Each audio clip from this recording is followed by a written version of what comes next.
Hand over the $20,000 I spent renovating your old house." Victoria was screaming in the middle of my living room. Her voice bounced off the freshly painted walls, those very walls she had ordered to be painted herself. Her face was beet red with rage, her fists clenched tight at her sides. Caleb, my son, stood behind her. Silent, motionless, looking anywhere but at me. I was sitting in my recliner, the same chair where I had spent so many afternoons hemming clothes for my children when they were little. The same chair where I cried over my husband's death. The same chair where I received the news that Caleb was getting married. And now, in that exact spot, my daughter-in-law was demanding money from me as if I owed her something. Did you hear me, Eleanor? $20,000, that is what I invested in this house, in fixing everything that was falling apart, and now that I am divorcing your son, I want my money back. It is the bare minimum. The bare minimum. That phrase made me take a deep breath. Because if we were talking about the bare minimum, I would have to remind her that barely 6 months ago I paid for their entire wedding. Everything. The reception hall, the flowers, the catering for 200 guests, the dress she chose that cost more than I earned in 3 months. I also paid for the honeymoon in Maui. 10 days, a 5-star resort. All inclusive. I spent my entire life savings. Money I had gathered over years of working in other people's houses, scrubbing, cooking, ironing. Money I put away thinking about my old age, about some emergency, about having a little peace of mind after so much sacrifice. But it was my son's wedding, my only son. And when he asked me for help, with that soft voice he had used since he was a boy, I could not say no. He told me Victoria was the love of his life, that he wanted to give her a wedding she would never forget, that he would thank me forever.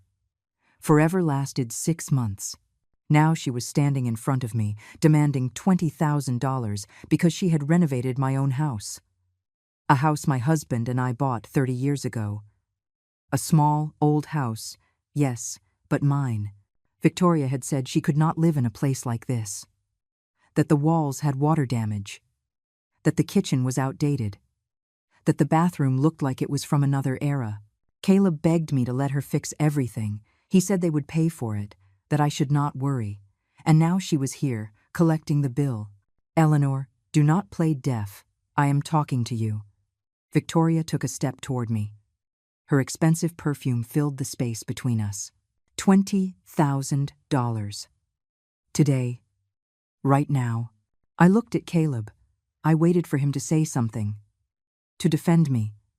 To remind his wife, ex-wife, that I had paid for their entire marriage. To tell her that this was not right. But he just shook his head and sighed. Mom, it is only fair. She invested that money. I felt something break inside my chest. It was not physical pain. It was something else, something deeper. The sensation that the son I raised, the boy I carried in my arms, the young man I consoled after every stumble, no longer existed. In his place stood a man I did not recognize. Okay, I said. Victoria looked surprised. I think she expected me to scream, to cry, to beg. But I just stood up slowly from the recliner. My knees cracked. I am 72 years old, and my body is not what it used to be.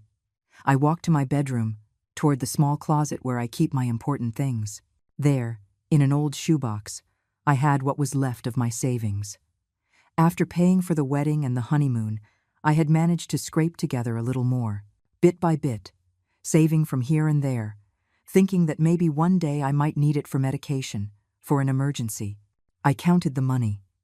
$20,000, exactly. Each bill represented hours of work, of exhaustion, of sacrifice. I put it in an envelope and went back to the living room. Victoria and Caleb were still there. She had that triumphant expression. He had a lost look in his eyes. I handed her the envelope without saying a word. She opened it, counted the cash quickly, and smiled.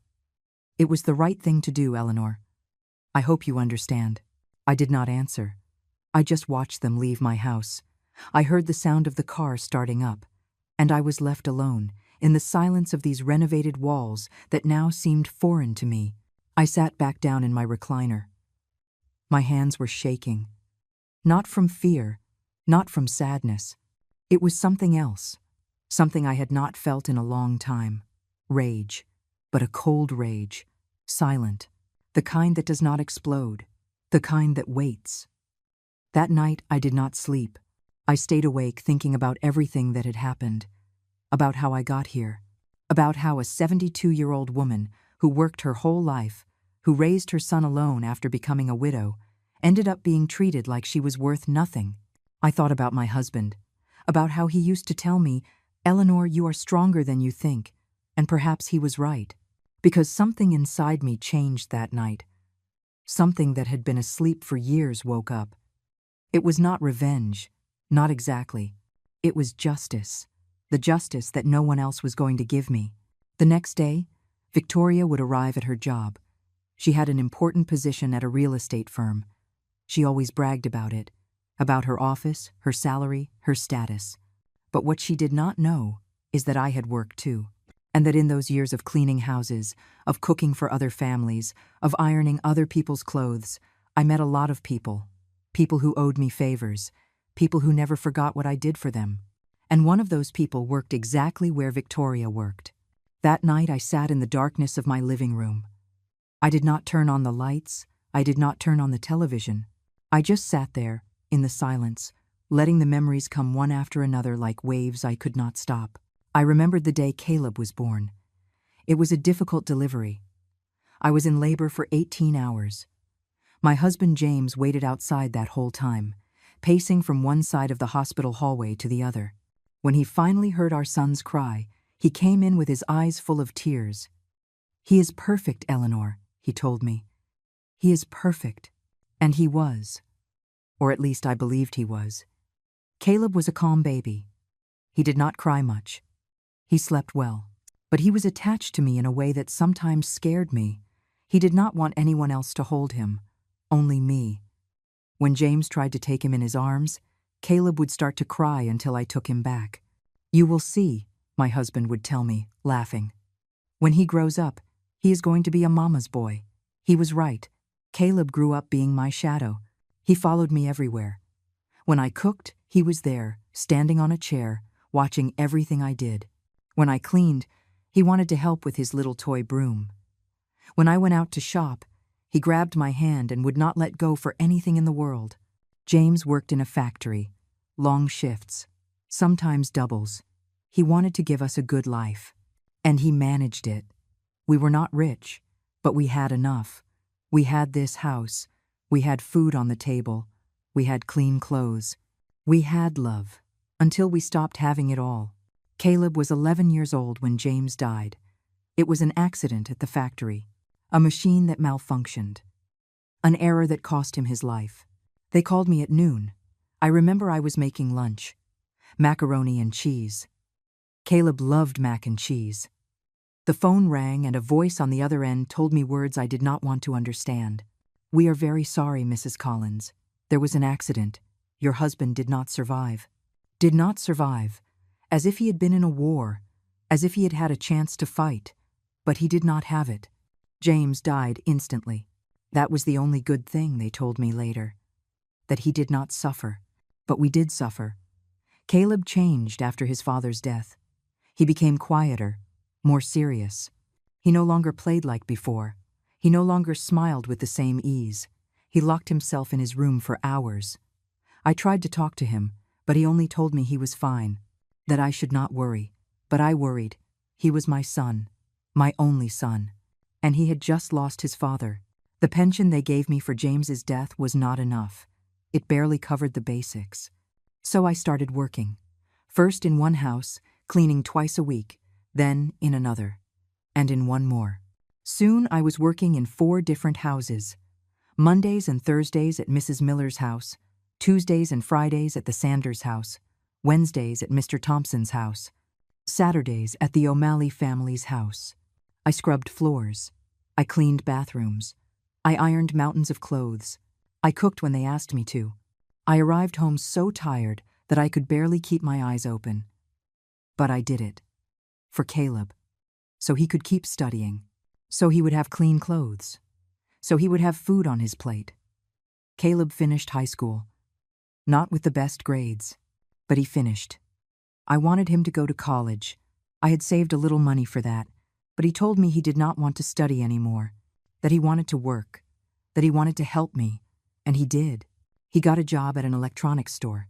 He did not earn much, but it was something. He gave me a little money every month. For the house, Mom, he told me. And I accepted it because I knew that made him feel useful, to feel like the man of the house that his father could no longer be. The years passed. Caleb continued working in different places. He never stayed long in the same spot. There was always some reason. That the boss was unfair. That the coworkers were problematic. That the salary was not enough. I listened to him and supported him. Because he was my son. Because I thought he was looking for something better. I kept working.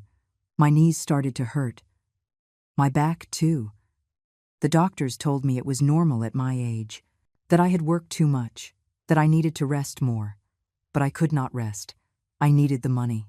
I needed to make sure Caleb was okay. When Caleb turned 35, I started to worry that he would never get married. He never brought girlfriends home. He never talked about any special woman. He lived with me, in his same old room, working different jobs that never seemed to last. Until he met Victoria. He was 38 when he spoke to me about her for the first time. Mom, I met someone, he told me one night during dinner. His eyes shone in a way I had not seen in years. Her name is Victoria. She is incredible. She works in real estate. She is smart, successful, beautiful. I think she is the one. I was happy for him. I truly was. I thought he had finally found someone who would make him happy, someone with whom he could build a life, someone who would take care of him when I was no longer here. Victoria came to dinner at the house a week later. She arrived in a new car, wearing expensive clothes, with that perfume that filled the entire room. She was pretty, that I could not deny, and she talked a lot. About her work, about her achievements, about the places she had traveled. I listened and nodded, serving her more food, trying to be a good hostess. But there was something in her eyes that I did not like, something cold, something calculating, the way she looked at the house, as if she were evaluating every corner, the way she looked at Caleb, as if she were measuring his worth. I tried to ignore that feeling. I told myself it was just nerves, that I was being an overprotective mother, that I had to let my son live his life. 6 months later, Caleb told me he was getting married. So soon, I asked him. I could not help it. Mom, when you know she is the right one, there is no point in waiting, he answered.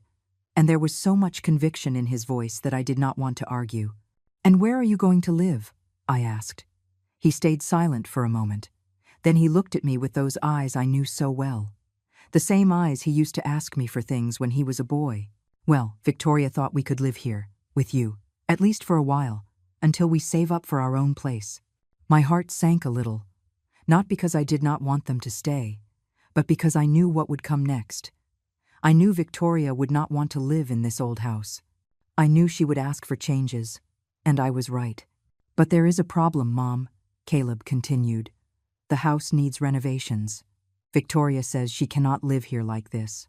And she is willing to pay for everything. To fix the walls, change the kitchen, renovate the bathroom, everything. Caleb, this is my house, I told him softly. I know, Mom, but think of it as an investment. The house will be better. It will be worth more. And Victoria just wants us to be comfortable. I accepted because I did not know how to refuse. Because he was my son. Because I wanted him to be happy. The renovations started 2 months before the wedding. Victoria hired the workers. She chose the colors, the materials, everything. I just watched how my house was transformed into something I no longer recognized. The walls where I had marked Caleb's height every year of his childhood were covered with new paint. The kitchen where I had prepared thousands of meals was demolished and replaced. Everything changed, and I let it change. Then came the conversation about the wedding. Caleb and Victoria invited me to dinner at a fancy restaurant, one of those places where the waiters wear ties and the portions are small but expensive. I felt out of place in my simple dress, but they insisted I go. Eleanor, we want to talk to you about the wedding, Victoria said after our food was served. She had that smile I was starting to know, Sweet on the outside, calculating on the inside. Of course, tell me, I replied, trying to sound enthusiastic. Well, we have been planning everything. And we want a beautiful wedding. Something memorable. Something our guests will never forget. Victoria took Caleb's hand across the table. The problem is that the costs are higher than we thought. Caleb looked at me. Mom, I know it is a lot to ask, but we were wondering if you could help us. Just a little. With whatever you can. My heart tightened. I knew exactly how much I had saved. $23,000. Money I had saved for years. Each bill represented hours of work, aching knees, hands cracked by bleach and cleaning products. How much do you need? I asked, although I already knew the answer would not please me. Victoria pulled a folder from her purse. She opened it and showed me a list. The event hall costs $8,000. The food for 200 guests is $12,000. The flowers, the music, the photographer, all that adds up to another $7,000. And then there is the honeymoon. We want to go to Maui. 10 days at a resort, all inclusive. Those are another $8,000. I did the math mentally. $35,000 in total. I can put in $10,000, Victoria said quickly. And Caleb has another $5,000 saved. But we are short $20,000. Exactly almost everything I had. You do not have to give us everything, Caleb added. Whatever you can help with, Mom. Anything. I looked at both of them. I saw the hope in my son's eyes. I saw the expectation in Victoria's eyes. And I could not refuse. Because it was my only son's wedding. Because I thought you only get married once. Because I wanted him to be happy. I can give you $20,000, I said finally. Victoria almost jumped out of her seat. Seriously? Oh, Eleanor, you are amazing. Isn't your mom amazing, Caleb? Caleb nodded, but he did not look me in the eyes. And I should have noticed it in that moment. I should have seen that sign, but I was too busy trying to convince myself that I was doing the right thing. The wedding was exactly how Victoria planned it. Big, luxurious, full of people I did not know. I sat at a table near the front, wearing a new dress I bought for the occasion. The last money I had left I spent on that dress because I did not want to embarrass Caleb. During the reception, Victoria introduced her friends. They all wore expensive dresses and shiny jewelry. They talked about trips, about exclusive restaurants, about things I had never experienced. I smiled and nodded, feeling smaller and smaller. Caleb danced with Victoria. They looked happy, or at least he looked happy. Victoria looked triumphant, as if she had won something. After the wedding and the honeymoon, they moved into my house, into the renovated house that no longer seemed mine. Victoria brought her furniture, her decorations, her rules.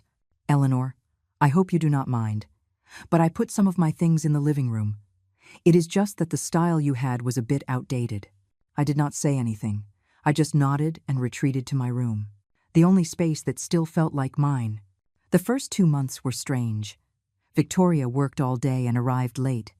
Caleb also started arriving later than before. I cooked, I cleaned, I tried not to be in the way. I felt like a guest in my own home. Then I started noticing strange things. Victoria and Caleb arguing in hushed voices. When I entered the room, they would shut up immediately and smile at me. Everything is fine, Eleanor. We were just talking about work. But it did not sound like a conversation about work. There was tension in the air. Something was not right. One night, I heard Victoria talking on the phone in her room. Her voice was different, harder, colder. Do not worry. Everything is going according to plan. I just need a little more time.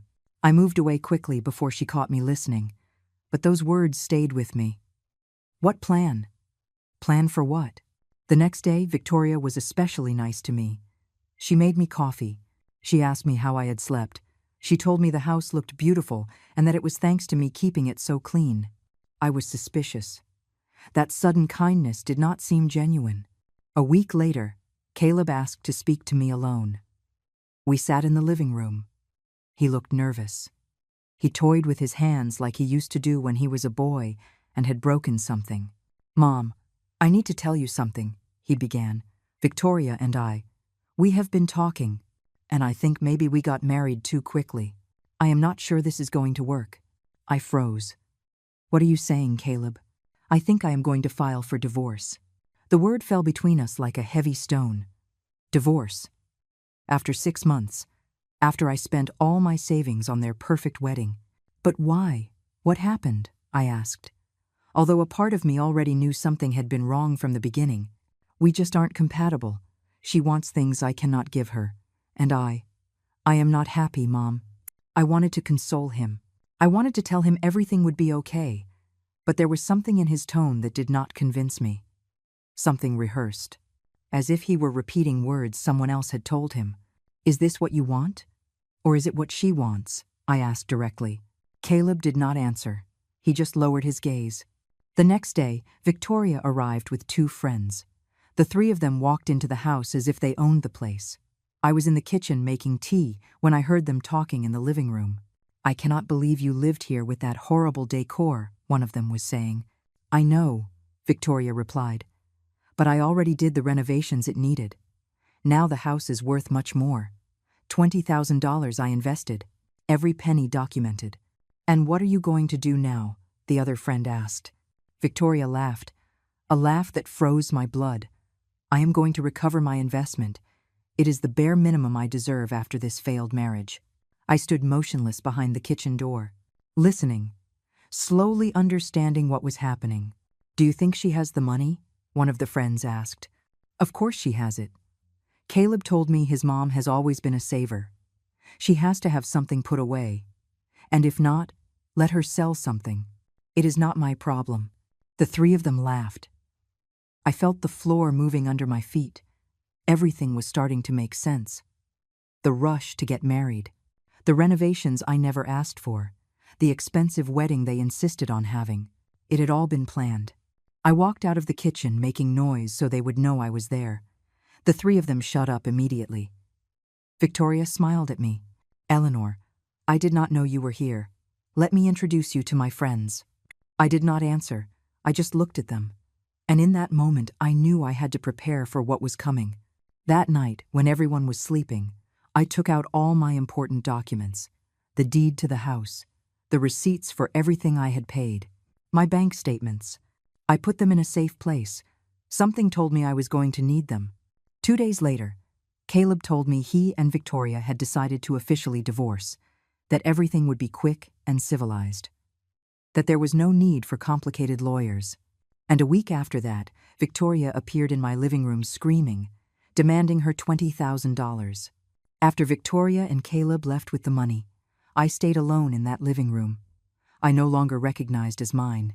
The new walls, the furniture she had brought. Everything reminded me that I had been a fool, an old fool who believed her son loved her enough not to betray her. I sat in the recliner, and for the first time in many years I cried. It was not a loud cry. It was silent, the kind that hurts in your chest and leaves you breathless. I cried for the lost money. I cried for the expensive wedding I paid for. I cried for the broken illusions. But above all, I cried for my son, for the boy he once was, and for the man he had become. When I ran out of tears, I stayed looking at the ceiling, thinking, remembering every detail of the last few months. And that was when I started seeing the signs I had ignored. Victoria's rush to get married. Her insistence on renovating the house before the wedding. The way she documented every renovation expense with perfectly organized receipts. The whispered conversations that stopped when I walked in. The phone call where she mentioned the plan. It had not been a marriage. It had been a business deal. And I had been the investment. I stood up slowly. My knees protested, but I ignored them. I went to my room and took out the box where I kept my important documents. I opened it and started reviewing everything carefully. The wedding receipts. The proofs of payments I made. The bank transfers. Everything was there. Evidence of every penny I spent on that marriage that lasted 6 months. Then I took out another envelope. One I had saved a long time ago and had almost forgotten. It contained information that could be useful. Phone numbers of people I met over the years. People who owed me favors. People who never forgot when I helped them in their most difficult moments. One of those people was Maya Rivera. Maya had worked with me years ago at the Sanders family's house. She was young back then, barely 20, and was going through a terrible time. Her husband had left her with 2 small children and no money. She had nowhere to live. She was desperate. I helped her. I gave her money from my own savings so she could pay the rent on a small apartment. I got her work in the houses where I cleaned. I watched her children when she had double shifts. I never asked her to pay back the money. I never asked for anything in return. Maya never forgot. She told me every time we met, "Eleanor, if you ever need anything at all, just call me. I owe you my life." I always downplayed it. "You do not owe me anything, dear. I only helped like anyone would have done." But now I needed that favor. I looked for her number in my old address book. My hands were shaking as I dialed. The phone rang 3 times before she answered. "Hello, Maya, it is Eleanor. Eleanor Collins." There was a moment of silence. Then her voice filled with warmth. "Eleanor, how long has it been? How are you? Is everything okay? I need to speak with you. Can we meet?" Her tone changed immediately. It became serious. "Of course.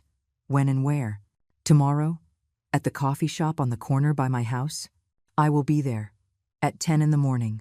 I hung up the phone and took a deep breath. I did not know exactly what I was going to ask her. I just knew I needed help, and Maya was the only person I could trust right now. That night I barely slept. Every time I closed my eyes, I saw Victoria's face when she counted the money, that expression of triumph, as if she had just won a bet. And I saw Caleb behind her, silent, not defending me, not even looking at me. I got up early. I showered, dressed in my best clothes, combed my hair carefully. I wanted to look dignified, strong, even though inside I felt destroyed. I arrived at the coffee shop 15 minutes early. I ordered a tea and sat at a table in the back. My hands would not stop shaking. I tried to calm them, holding them tightly in my lap. Maya arrived exactly at 10. I saw her walk in and was impressed. She was no longer the thin, scared girl I knew years ago. Now she was a self-assured woman. She wore professional clothes. Her hair was perfectly styled. She looked successful. She saw me and her face lit up. She walked quickly toward me and hugged me. "Eleanor, let me look at you. You are just as beautiful." I tried to smile. "I am not the same anymore, Maya. The years are unforgiving." "Nonsense. You look good." She sat in front of me and took my hands in hers. "Now tell me, what happened? I could tell you were worried on the phone." And then I told her everything. From the moment Caleb met Victoria until the day before, when they took my last savings. I told her about the expensive wedding, about the renovations, about the sudden divorce, about the $20,000. I told her everything without crying, with a steady voice, as if I were narrating someone else's story. Maya listened without interrupting. Her expression went from surprise to indignation to rage. When I finished, she squeezed my hands tightly. "Eleanor, that is. I have no words. Your own son did that to you. I know. And what do you plan to do?" "I do not know. That is why I called you. I need to think. I need to understand what really happened. If this was planned from the beginning, or if they just took advantage of the circumstances." Maya stayed quiet for a moment. Then she said something I did not expect. "Eleanor, I work at the same company as Victoria." I froze. "What?" "Yes, I work at Premier Properties. It is a real estate firm. Victoria has worked there for 2 years. She is a sales agent." My heart started beating faster. "Do you know her?" "I know her. We are not friends, but we work in the same building. I see her every day." Maya leaned forward. "I heard things about her." "What things?" "Things that might interest you. Things that could help you understand the situation better." I felt a spark of hope. "Tell me." Maya looked around to make sure no one was listening. Then she lowered her voice. "Victoria has a reputation in the office. A reputation for being calculating, for using people to get what she wants. There are rumors that she has done this before." "Done what?" "Married for convenience. There was a guy a few years ago, an older man, divorced, with money. They got married quickly. Lasted less than a year. When they divorced, she kept a house and a car, all legal, all documented. He could not do anything because she was smart with the paperwork." I felt my blood run cold. "Are you saying this is something she does regularly?" "I do not have proof. Just rumors. But office rumors usually have some truth to them. And no one has done anything? No one has reported her? Maya shook her head. She is very careful. Always within the law. Always with documents protecting her. It is hard to prove there was bad intent. I leaned back in the chair. It all made sense now. Victoria did not choose Caleb for love. She chose him because she saw an opportunity. A man with a widowed mother, with her own house, with savings. A perfect victim. I need to know more, I said. I need to know if this was planned. If Caleb was involved from the beginning, or if she manipulated him too. Maya nodded. I can help you with that. I can keep my eyes and ears open at the office. See what Victoria says. Who she talks to. If she mentions anything about your son or you would do that for me? Eleanor, you saved me when I needed it most. This is the least I can do. She stood up and hugged me again. Give me a few days. I am going to investigate, and I promise that if I find something, you will be the first to know. I left the coffee shop feeling different. Not better exactly, but with a purpose. I was no longer just a victim. Now I was someone seeking answers. Someone who was not going to sit idly by. I went back home and started organizing everything. I took out all the documents, all the receipts, all the proofs of payment. I ordered them by date. I made copies of everything. I kept the originals in a safe place and the copies in another. If this had been a plan, then I would have mine too. 4 days passed. 4 days in which I barely left the house. 4 days in which I reviewed every document over and over, memorizing dates, amounts, details. 4 days in which Caleb did not call even once to ask how I was. On the morning of the 5th day, my phone rang. It was Maya. Eleanor, I need to see you. Today. Right now, if possible. Her voice sounded urgent, almost scared. What happened? I cannot talk on the phone. Can you come to my apartment? I will text you the address. I am on my way. I got ready quickly and took a cab. Maya's apartment was in a modern building downtown. When I arrived, she was waiting for me at the door. She looked nervous. She kept looking down both ends of the hallway as if she feared someone had followed her. Come in quickly, she told me, pulling me by the arm. Inside her apartment, she took me straight to the living room. On the coffee table, there was an open laptop and several papers scattered around. Sit down, she told me. You need to hear this. I sat down and she sat next to me. She took a deep breath before starting to speak. Eleanor, you were right. It was all planned. From the beginning. I felt as if I had been punched in the stomach. It was one thing to suspect it, another very different thing to hear the confirmation. How do you know? Maya picked up her phone. Yesterday, Victoria arrived at the office very happy. She was bragging to her friends. I was at the desk next door, pretending to be busy, but listening to everything. She told them she had just recovered $20,000 from her mother-in-law. They were laughing, celebrating. My chest tightened, but I said nothing. I let her continue. Then she said something that froze my blood. She said, "The plan worked perfectly. Caleb did exactly what I told him." One of her friends asked if she didn't feel bad doing that to an old woman. And do you know what Victoria answered? I shook my head. She said, "Business is business." She had money. I needed that money. Besides, I invested in the house. Now it is worth more. Technically, I helped her. And they all laughed. I closed my eyes. Hearing those words hurt more than I imagined. But there is more, Maya continued. After lunch, I went to the restroom. Victoria was there talking on the phone. She did not see me enter because she was inside one of the stalls. And I heard the whole conversation. Who was she talking to? To Caleb. My son. What were they saying? Maya showed me her phone. I recorded it. Everything. I thought you would need it. She pressed play, and I heard Victoria's voice coming out of the phone. I already have the money. 20,000 exactly. Yes, she gave it to me without a fight. It was easier than we thought. No, I do not think she suspects anything. She is too devastated. Of course I am going to give you your share. Just like we agreed. 10,000 for you, 10,000 for me. Caleb, do not get nervous now. Everything went perfectly. In 2 weeks you can go back to the house if you want. She will not have money to kick you out anymore. I already did my part. I got her to renovate the house. I paid with her money indirectly when she paid for our wedding. And now I recovered the renovation investment. Now the house is worth double. When she dies, you inherit a property worth much more than it was before. I do not care if you feel guilty.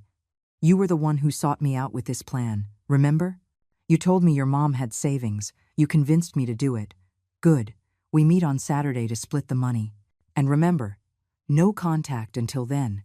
We do not want her to suspect. The recording ended. I sat there, motionless, listening to the words over and over in my mind. Caleb was the one who sought her out. Caleb planned all of this. My son, my only son. The child I carried in my womb. The child I raised alone after his father died. The child I gave everything to. He had sold me for $10,000. Eleanor, are you okay? Maya's voice sounded far away. I was not okay. Nothing was okay, but I nodded anyway. There is more, Maya said softly. I investigated a little. I spoke to people who have known Victoria for a long time. Turns out she has a history. She has done this before with other men. She marries, takes what she can, divorces, all legal, all documented. She is an expert, and Caleb knew it. According to what I heard on that call, he contacted her. He knew what she did, and he thought he could use her to take money from his own mother. I felt nauseous. I wanted to vomit. I wanted to scream. But I did none of that. I just sat there, processing the biggest betrayal of my life. I also got this. Maya showed me several papers. These are public records. After Victoria's previous divorce, she filed a lawsuit against her ex-husband for property improvement. She won. It is her method. She gets married, renovates the family home, pays with her own well-documented money, and when she divorces, she demands reimbursement. It always works because technically she did invest her money. I looked at the papers without really seeing them. My mind was elsewhere. It was remembering every moment with Caleb, every sacrifice I made, every time I worked until I was exhausted, every time I skipped meals so he could eat better, every time I cried in silence so he would not see me suffer.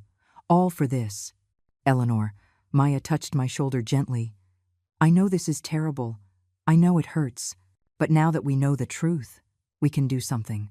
I looked up at her. What can I do?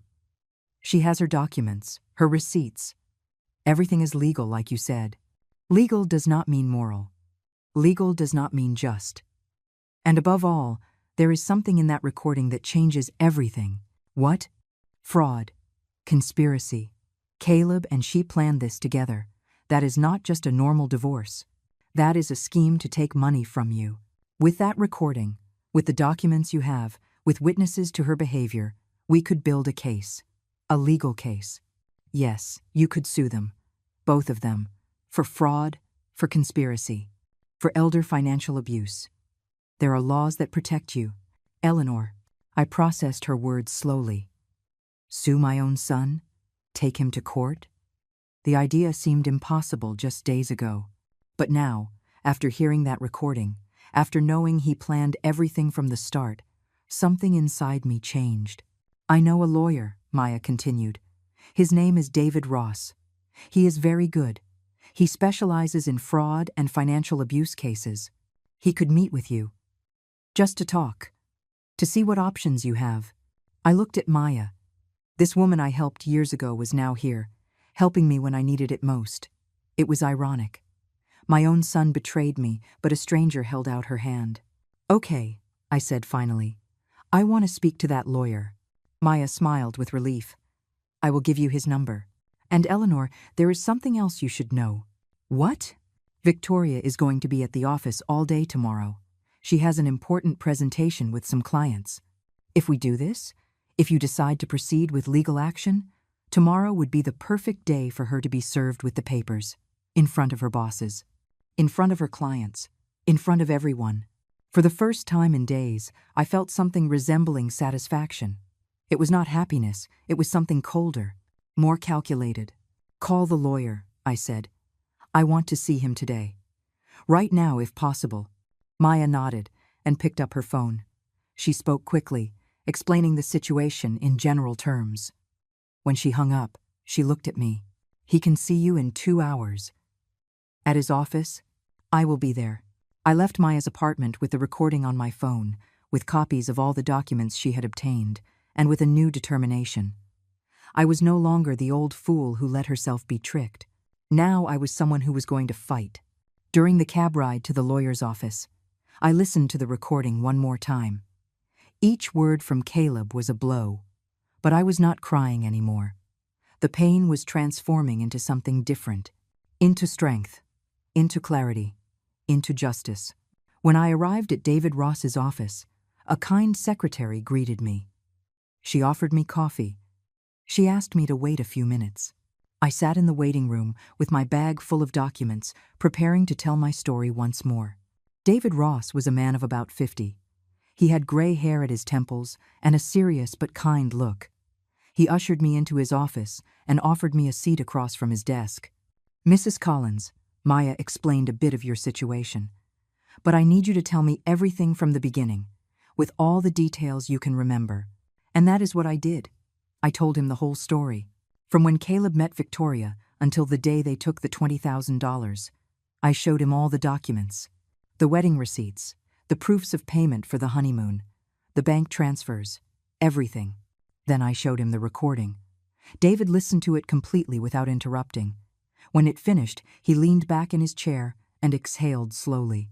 "Mrs. Collins, this is serious, very serious.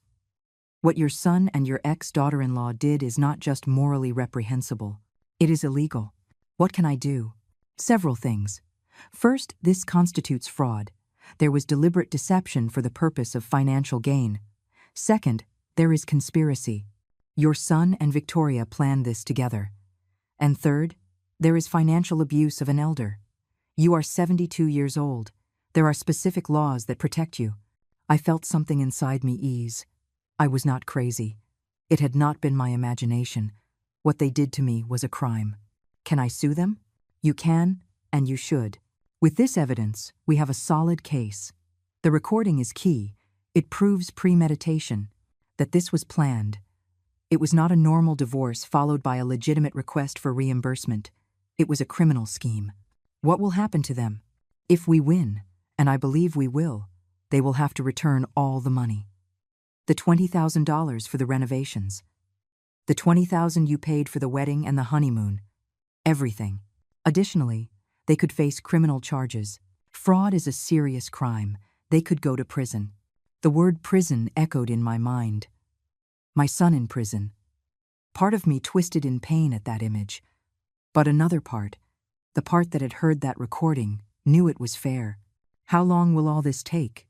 It depends.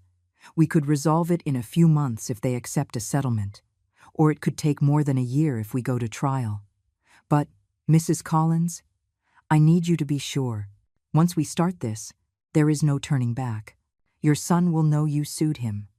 Your relationship with him will change forever. I thought about that. About Caleb.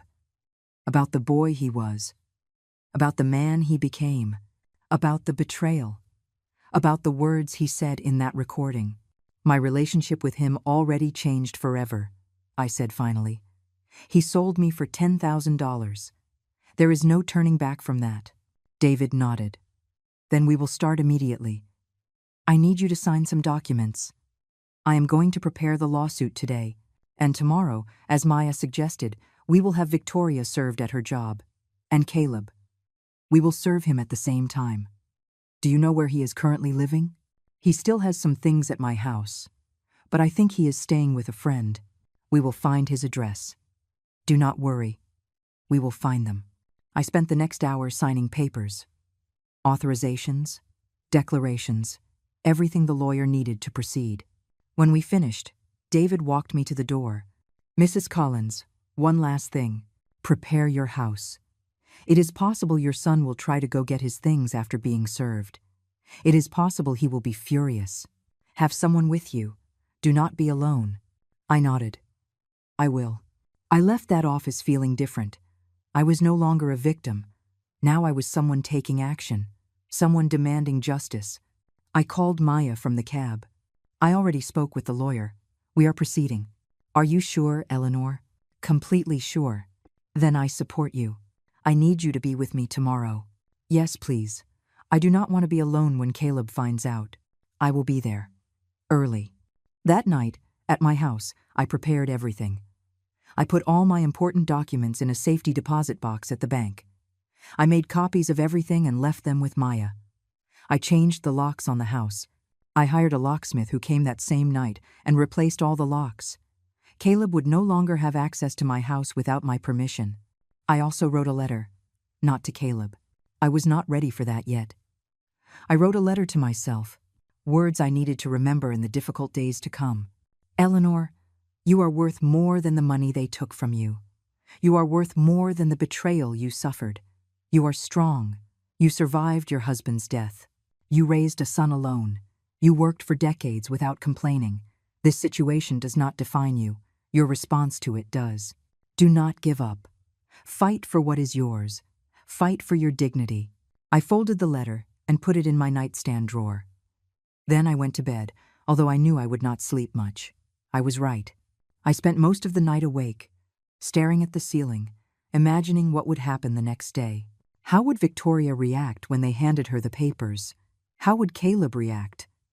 Part of me still felt pain. I still loved my son despite everything. But another part of me, the part that was now stronger, knew this was necessary. I could not let them treat me like this. I could not let them get away with it. At 6 in the morning, I got up. I bathed carefully. I dressed in my best clothes. I combed my hair. I put on a little makeup. I wanted to look strong. I wanted to feel strong. Maya arrived at 8. She brought coffee and pastries. We ate breakfast together in silence. She understood that I needed to be in my thoughts. At 9, my phone rang. It was David. Mrs. Collins, the process server is on the way to Victoria's office. He will arrive at approximately 10 o'clock. That is the time she has her important presentation. Everything is coordinated. Thank you. Are you okay? Do you have someone with you? Yes, my friend Maya is here. Perfect. Now we just wait. I will call you when the service is complete. I hung up and looked at Maya. It has begun. She took my hand. I am proud of you, Eleanor. Many women in your situation would do nothing. They would stay quiet. They would accept the abuse. But you are fighting. That requires courage. I do not feel brave. I feel scared. Courage is not the absence of fear. It is acting despite the fear. We sat in the living room, waiting. The minutes passed slowly. Every time I looked at the clock, it seemed like time had stopped. At 10:30, my phone rang again. It was David. It is done. Victoria was served. According to the server, she was in the middle of a meeting with important clients. She went very pale when she read the documents. She tried to act as if it were nothing, but everyone in the room noticed her change in attitude. I felt cold satisfaction. And Caleb? He was also served. At his current job, he tried calling you several times, but I see you did not answer. I looked at my phone. I had 12 missed calls from Caleb. I am not going to answer. It is your right. You do not have to talk to him if you do not want to. Everything will be done through lawyers now.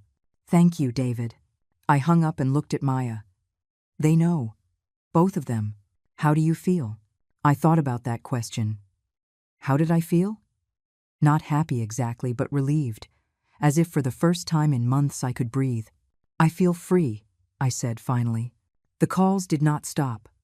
All day long, Caleb tried to communicate with me. First it was calls, then text messages, then voicemails. I did not answer any of them. Maya stayed with me all afternoon, making me tea, sitting beside me in silence, letting me process everything that was happening. At 5 in the afternoon, someone knocked on the door insistently. Heavy blows, desperate. Maya and I looked at each other. We knew who it was. Do not open it, Maya told me. You do not have to see him if you do not want to. But I needed to see him. I needed to look him in the eye after everything he had done. I got up and walked toward the door. Maya followed me, staying close in case I needed her. I opened the door. Caleb was there, face red, sweating, with the lawsuit papers crumpled in his hand. What is this, Mom? His voice came out like a scream. Are you suing me? Me. Your own son. I looked at him without saying anything. I let the silence stretch between us. I let him feel that weight. Answer me. He tried to enter, but the security chain I had installed stopped the door. We have to talk. We have nothing to talk about, Caleb, I said finally. My voice came out calmer than I expected. Colder. How can you do this? I am your son, your only son, and you sold me for $10,000. He froze. The color drained from his face. What are you talking about? I know everything, Caleb. I know you planned everything from the beginning. I know you sought out Victoria because you knew what she did. I know you told her how much money I had saved. I know you convinced her to marry you to take everything from me. That is not true. Who told you those lies? I have a recording of Victoria talking to you on the phone, where you accept your share of the money, where she reminds you that it was all your idea. Caleb was left speechless. His mouth opened, but no sound came out. I saw it in his eyes, the moment he knew he was trapped, the moment he knew he could no longer lie. Mum, let me explain. There is nothing to explain. I heard it all, with your own words.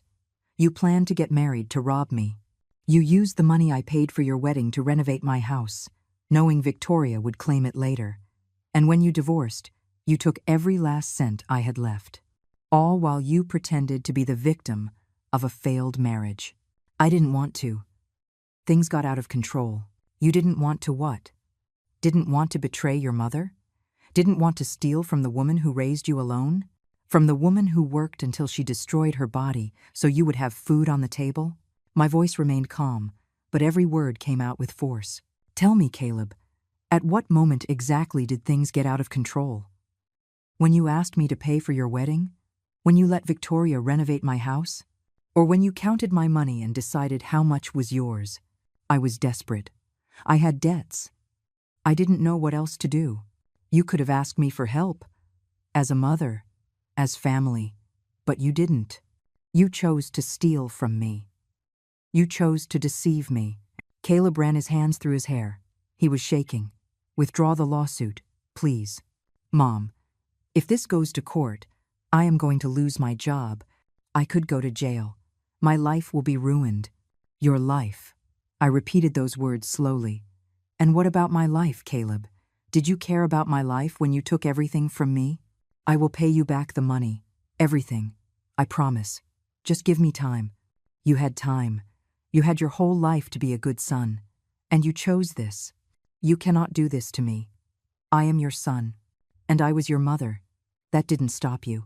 I saw his eyes fill with tears. Tears that maybe were real, or maybe were just another manipulation. I could no longer tell.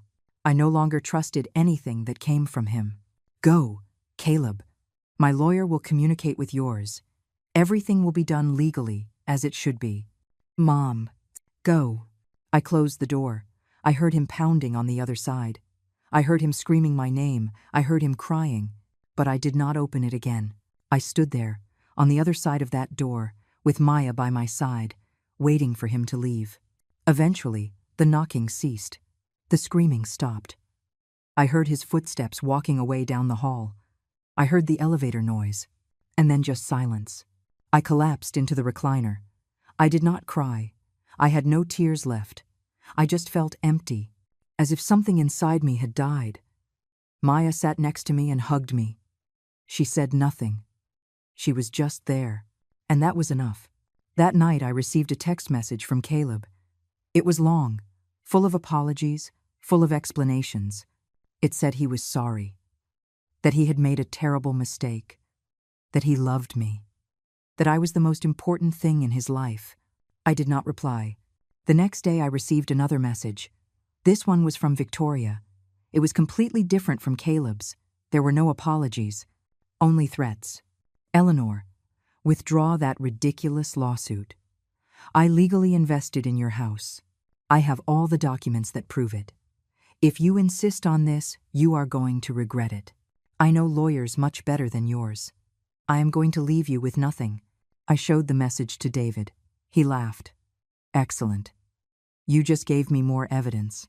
This is intimidation. threats. Add it to the case. The following days were a roller coaster of emotions. Caleb kept calling. He kept sending messages. Some were pleading, others were accusatory. He blamed me for ruining his life. He told me I was a terrible mother, that I had never understood him, that I had always been too hard on him. It was incredible how, in his mind, he was the victim. Victoria also kept sending messages, more aggressive each time, more threatening each time, until David sent her a cease and desist letter. After that, her messages stopped. A week after the service, David called me with news. Mrs. Collins, Victoria's lawyer, got in touch. They want to negotiate a settlement. What kind of settlement? They are offering to return the $20,000 for the renovations. But they do not want to return what you paid for the wedding and the honeymoon. They say that was a gift. It was not a gift.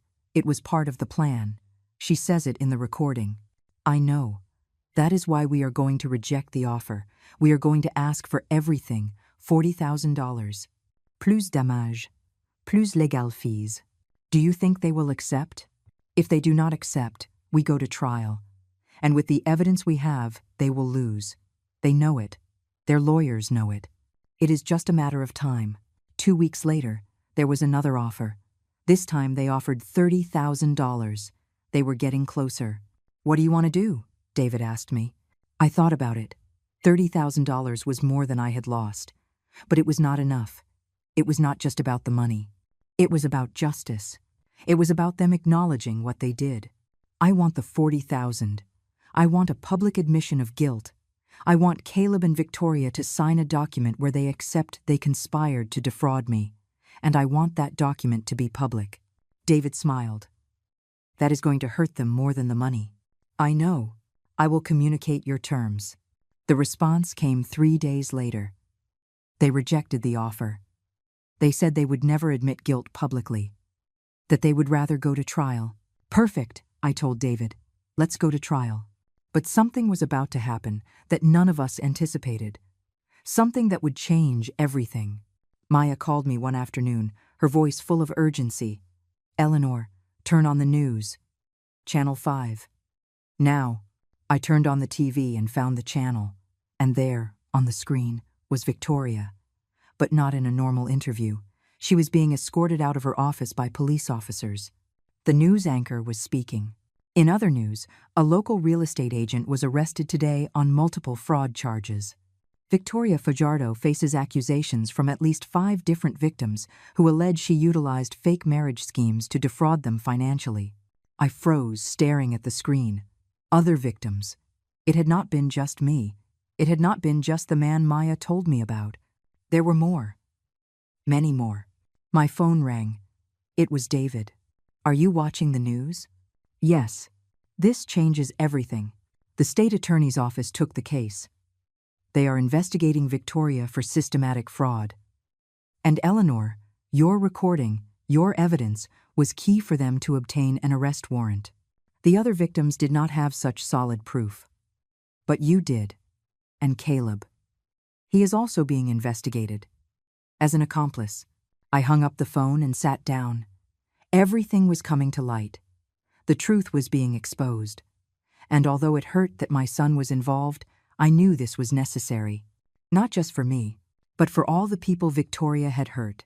Justice, finally, was arriving. The following days were a media chaos. The Victoria Fajardo case was on all the newscasts. More details came out every day. More victims. More stories of older people who had been deceived. Men and women who trusted her and ended up losing their life savings. I did not give interviews. David advised me to keep a low profile while the case ran its course. But other victims did speak.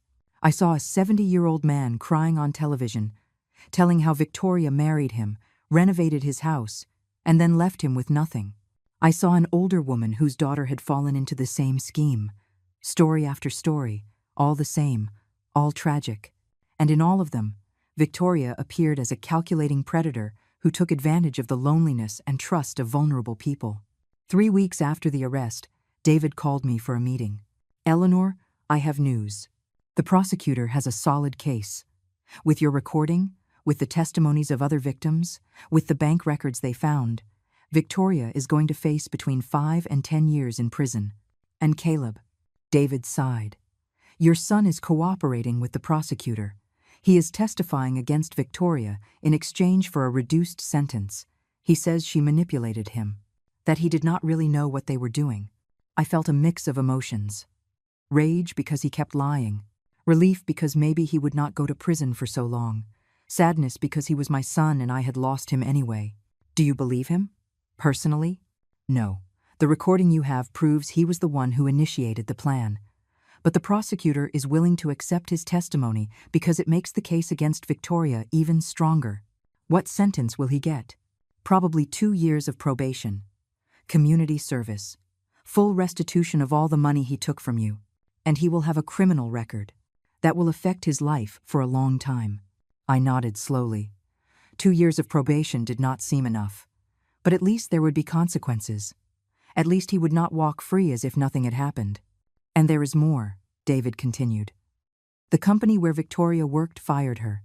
They are facing lawsuits because it turns out she used company resources to investigate her potential victims. She accessed property records, financial information, everything through her work. The company had no idea. She will lose her real estate license. She already lost it, and she has civil lawsuits from at least 10 people. Even if she gets out of prison eventually, she will be paying restitution for the rest of her life. I felt cold satisfaction hearing that. It was not joy. It was simply the feeling that justice was finally happening. And my money? Ah, yes, that is what I wanted to tell you. The judge ordered the seizure of Victoria's bank accounts. They also seized a car in her name and some investments. With all that, you will recover the full $40,000, maybe a little more for damages. $40,000. Everything I had lost, plus the years of interest I could have earned. It did not compensate for the pain. It did not compensate for the betrayal. But it was something. How long will it take? The legal process can take several months. But I want you to know something else, Eleanor. Several of the other victims contacted me. They want to meet you. They want to thank you.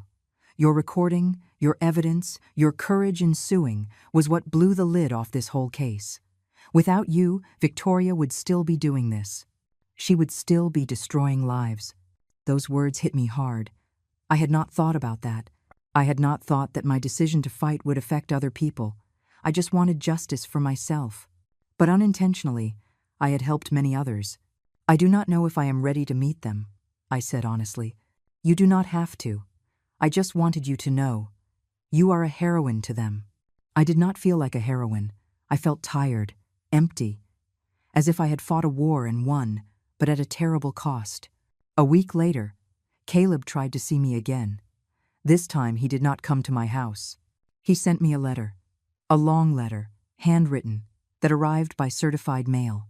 I left it on the table for 2 days without opening it. I was not sure I wanted to read what it said, but finally one night I opened it. Mom, I know I have no right to ask you for anything. I know what I did is unforgivable. I do not expect you to forgive me. I do not expect you to speak to me again. I just need you to know a few things. First, I am sorry. I am sorry I hurt you. I am sorry I betrayed you. I am sorry I was such a terrible son after everything you did for me. Second, I want you to know that Victoria did manipulate me. I am not saying I am innocent, the idea was mine, but she made it grow. She convinced me it was not wrong. She told me you had more money than you needed. She made me believe we were just borrowing it. I was weak. I was greedy. I was a coward. And I paid the price. I lost my job. I lost my reputation. And worst of all, I lost you. I do not ask you to forgive me.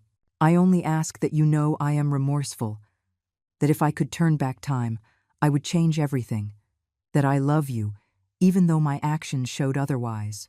Your son who does not deserve to be, Caleb. I folded the letter and put it away. I did not cry. I had no tears left for Caleb.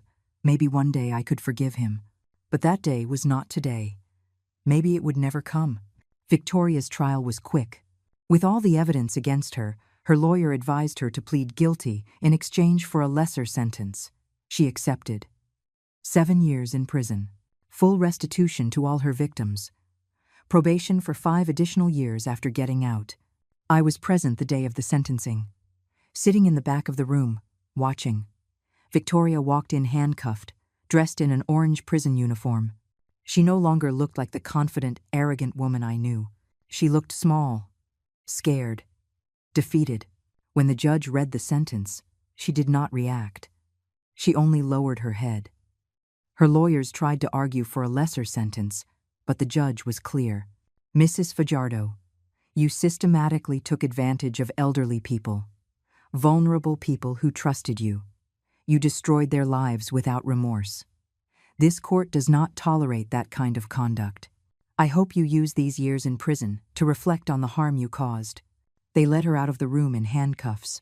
At no moment did she look at me. Maybe she did not even know I was there. Or maybe she simply did not care. Caleb received his sentence 2 weeks later.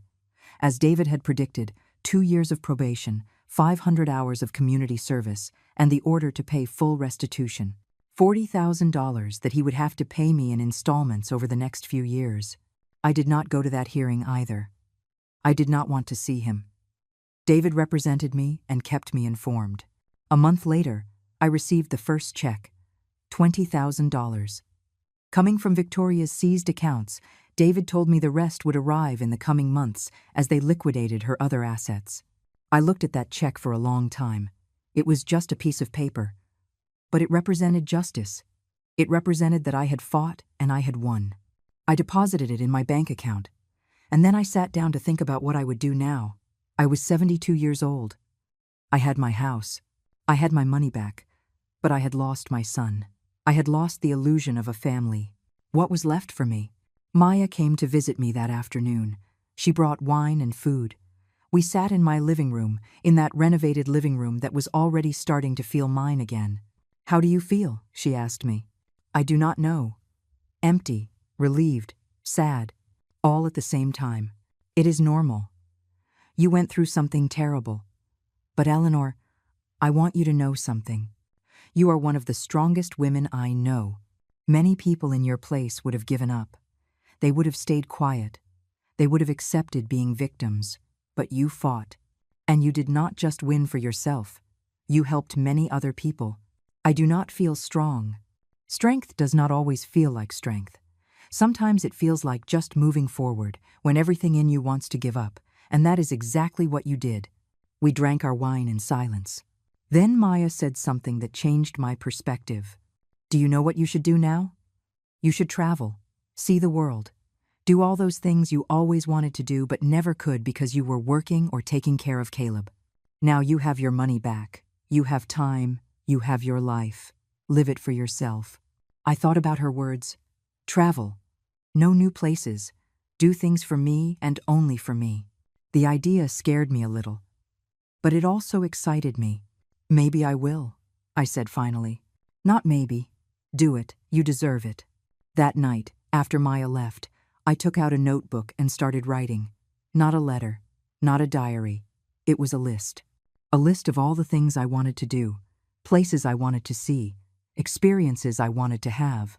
For the first time in months, I felt something resembling hope. My life had not ended. It was just beginning a new chapter, one where I was the protagonist, not the mother, not the victim, just me. 6 months after the sentencing, I received the last payment. The full $40,000 were back in my bank account, plus the interest and damages the judge had ordered. In total, I recovered $45,000. But the money was no longer the most important thing. The most important thing was what I had discovered about myself in this process. I had discovered that I was stronger than I thought, that I could face terrible betrayals and survive, that I could fight for what was mine and win. One spring morning, I made a decision. I would sell the house, that house full of painful memories, that house Victoria had renovated with my money. That house where I raised a son who betrayed me. I no longer wanted to be there. I hired a real estate agent. It was not difficult to sell it. The renovations had increased its value considerably. The irony did not escape me. Victoria had invested $20,000 renovating my house to be able to claim them later. But in the end, those renovations made it so I could sell the house for much more than it was worth before. I sold the house for $120,000. After paying the agent and some expenses, I was left with $110,000.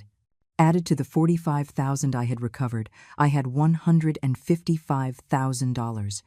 More money than I had had in my entire life. With that money, I bought a small condo in another part of the city, far from the memories, far from the pain, a new place where I could start over. It cost $60,000. I paid cash. For the first time in my life, I owned my home without owing anyone anything. I also bought something I never thought I would buy. A car. New, nothing fancy but mine. And I signed up for driving lessons. At 72 years old, I would finally learn to drive. My first lessons were terrifying. The instructor had to constantly remind me to breathe. But little by little, I was learning. I was gaining confidence. And 3 months later, I passed the exam and got my driver's license. The day I received my license, I cried. Not from sadness, from joy, from freedom. I would no longer depend on anyone to move around. I could go where I wanted, when I wanted. Maya organized a small celebration in my new apartment. She invited some of her friends, women my age who had also gone through difficult situations, women who understood what it meant to rebuild yourself after a betrayal. That night, one of them told me something I will never forget. Eleanor, your story inspires us all. It shows us that it is never too late to defend ourselves, that we are never too old to demand respect. Those words stayed with me. I started writing. I did not know exactly what I was writing at first. I just let the words flow. I wrote about my life, about my struggles, about my betrayal, about my victory. Page after page, my story took shape. Maya suggested I share it. There are many women who need to hear this, who need to know they are not alone, that they can fight. So I did. I started sharing my story in support groups for seniors, in community centers, anywhere they invited me to speak. At first, it terrified me to stand in front of a group of people. But then, I saw their faces. I saw their tears. I saw how my words resonated with them. A woman approached me after one of my talks. Her eyes were red from crying. My son is doing exactly what yours did to you. He is asking me for money constantly. He says it is for emergencies. But I suspect he is lying to me. I did not know what to do. I thought it was my obligation to give him everything. But listening to you, I realized I have the right to protect myself. Thank you. In that moment, I knew sharing my story had been the right decision. If I could help, even just one person, avoid what I went through, it would be worth it. I also started traveling. Small trips at first. I drove to the beach for the first time in my life. I sat on the sand and watched the ocean for hours. Then I traveled to other cities. I visited museums, parks, places I had only seen in photographs. A year after the sentencing, Caleb tried to contact me again, this time through Maya. He asked her to tell me he wanted to see me, that he had changed, that he was going to therapy, that he understood the harm he had caused me. I thought about it for weeks. Part of me wanted to see him. He was my son, after all. But another part, the part that had learned to protect itself, knew I was not ready. Maybe I would never be ready. I told Maya to tell him not yet, that maybe someday, but not now. Caleb sent one last letter after that. It was short. It simply said, "I understand. I will wait. I love you, Mom." I kept that letter in a drawer. I did not read it more than once. I did not need to. 2 years after everything happened, I found myself driving down a highway I had never traveled. The sun was starting to set. Music was playing on my radio. And for the first time in a very long time, I felt at peace. I had lost a lot. I had lost my money. I had lost my son. I had lost the illusion of a perfect family.